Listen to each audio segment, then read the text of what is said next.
ની માળા કુંભારામની ઘરેની કયા સંતે કીધું મારી માળા કરજો લો, અને કયા ભગવાને કીધું મારી માળા કરજો? કોઈને નથી કીધું.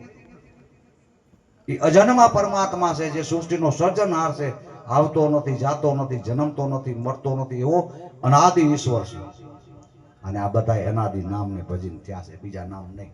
કોટી નામ સંસારમાં તેથી મુક્તિ ન હોય, આદિ નામ ગુપ્ત છે, જાણે વિરલા કોઈ. આ તો પડેલા નામને આપણે પકડીને બેઠા છે. નામમાંથી નામ પડ્યું, એ નામને આપણે ચાલીને બેઠા છીએ, એટલે આપણું કઈ વર્તા નથી. આચાર મન મધ્ય આમ કઈ ફરક નહીં. બકરી બે લારી આવે ડોકમાં લારી, એ લારી આપણે કદાચ આખો દી મચડ મચડ કરી દૂધ આવે, આચાર જડ્યો જ નહીં. એમ થયું છે આપણે. એટલે સાચો પરમાત્મા મળે તો આપણું કામ થઈ જાય. એમ બધા સંતો આપણાના એક એક સંતને આજ તો જો તમે ભણેલા છો વાંચી લેજો. કોઈ સંત હશે ને એના ગુરુ હશે, ઇતિહાસ બતાવતો છે, એનો ગુરુ હશે, વાંચી લેજો તમ તારે. અને નકા કોઈ સંતોને પૂછી લેજો, ગુરુ વગરના કોઈ નહીં હોય. શિવ દેવાના દેવ મહાદેવ પણ એના માર્કંડ ઋષિ ગુરુ હતા, ગુરુ વગરના એ નતા. તો આપણાને એવું કોઈને નથી કીધું કે ડાયરેક્ટ આમ પકડી લેજો. પહેલા સમજણના ઘરમાં આવજો, કોઈ સંતને પૂછા કરજો, સંતને પૂછીને મારા ગોતજો. આપા મતે તો અંતા સુસા જેવું થયું.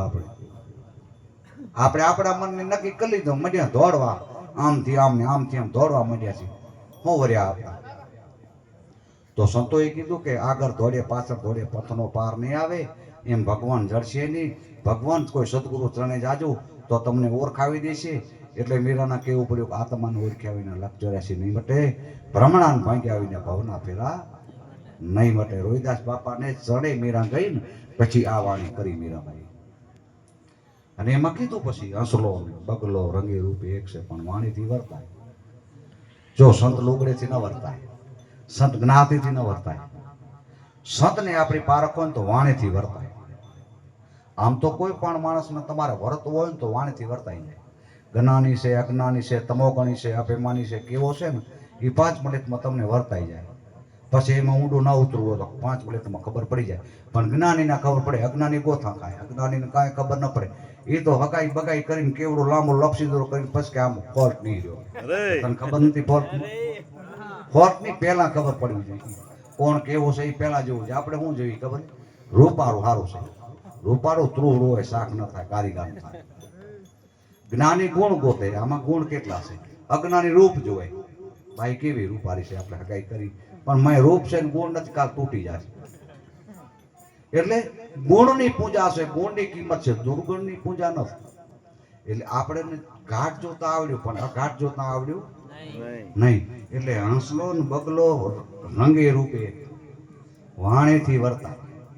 સતી ગનિકા કે રંગે રૂપે, સતી સેવા થકી ઓળખે.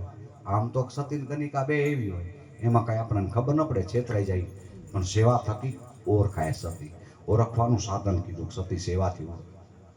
એમ સંતો આપણને વાણીથી વર્તનથી, વાણી વર્તનથી આપણને પરખાય ઓળખાય. એમ લુગડેથી ન ઓળખાય, જાતિથી ન ઓળખાય, જ્ઞાતિથી ન ઓળખાય. જાત ન પૂછી સંતાન કી પૂછી લે જ્ઞાન, મૂલ કરી લે તલવાર કરે ને દેવ્યા. આપણે તલવાર ખરીદીએ એટલે મેન ના આવે ભેગું, મેનનું મૂળ ચૂકવવું પડે, તલવારનું મૂળ ચૂકવવું પડે, મેન ભેગું આવે. બરોબર? આપણે ભજીયા લઈ ચટણી મફત ના આવે, આપણે મફત આવે એમાં વર્ગ્યા છે, આપણે મેનમાં વર્ગ્યા છે. એટલે મેન નહીં જોવાનું, મેન ગમે એવું હોય.